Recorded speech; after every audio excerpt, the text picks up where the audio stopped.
Katanya tujuan kita sekolah itu buat cari ilmu, tapi kayaknya kita mungkin sekolah biar dapat nilai ujian sempurna aja.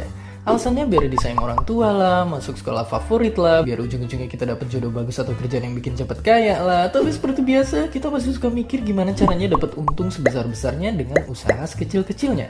Dari situ tercetuslah ide brilian yang bernama sistem kebut semalam. Tapi benarkah SKS semujarab seperti kata orang-orang?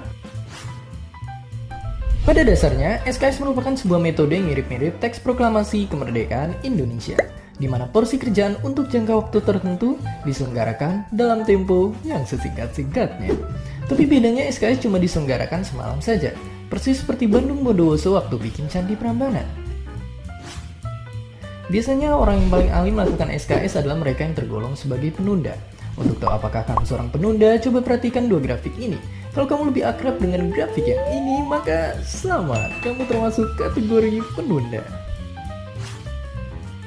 Berhubung para penunda biasanya juga pakar ngeles, mereka sering beralasan bahwa SKS bikin kita punya kemampuan super. Logika ilmiahnya, situasi kepepet akan memicu rilis hormon adrenalin yang bisa melipat gandakan kemampuan kita melebihi hari-hari biasa. Di satu sisi, cara mikir ini nggak salah sih, karena banjir adrenalin memang bisa bikin otak terasa segar buat mikir cepat. Tapi di sisi lain, efek ini nggak bakal berlangsung lama dan biasanya menyisakan stres dan capek yang luar biasa. Memang tiada yang abadi di dunia ini. Selain itu, SKS punya efek samping yang tak terelakkan, yaitu begadang. Buat yang paginya mau ujian, begadang seakan nambah waktu belajar. Nyatanya, begadang itu cuma mengandalkan memori jangka pendek yang sifatnya itu sementara. Belum lagi begadang sebetulnya bikin otak capek sehingga paginya kita malah jadi nggak konsen, moody, dan pastinya ngantuk setengah mati. Lebih ngeri lagi, hobi begadang ternyata meningkatkan risiko buruk buat tubuh kita. Jadi memang sebaiknya jangan begadang kalau tiada artinya. Tapi kalau dampak jeleknya banyak banget, kenapa masih banyak orang yang suka menunda-nunda? Di dunia psikologi, sifat menunda sangatlah akrab dengan istilah temporal discount. Artinya, makin jauh jaraknya dari deadline, suatu tugas bakal kita anggap makin kurang penting. Akibatnya, skripsian misalnya terasa belum penting kalau belum mepet-mepet banget deadline. Sifat menunda juga ada hubungannya dengan impulsivitas dalam DNA kita. Karena dulu di alam liar, kehidupan kita itu masih serba sederhana. Kalau lapar, ya kita tinggal berburu.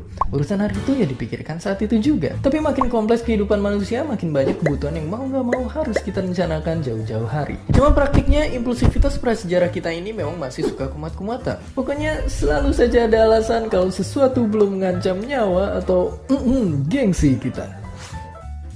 Dan itu dia masalahnya. Selama ini sekolah terbiasa menilai kepintaran siswa nyaris dari nilai pelajaran doang. Gampangnya dilihat adalah hasil jangka pendek, bukan jangka panjangnya.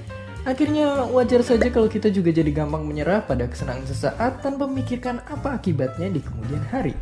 Apalagi dengan banyaknya distraksi online yang rewardnya serba instan seperti sekarang. Padahal pepatah juga tahu, kalau mau maju kita memang mesti bersusah dahulu, baru bersenang-senang kemudian. Dan seperti biasa, terima kasih. Selamat Hari Pendidikan Nasional. Untuk merayakannya, kau bisa berkolaborasi bersama kanal-kanal edukasi hujan tanda tanya, Ayo Mikir, Kamu Harus Tahu, dan Science Bro. Jangan lupa tonton juga video Berani Bertanya yang lainnya. Hi, thanks for stopping by our video. Don't forget to comment, like, and subscribe.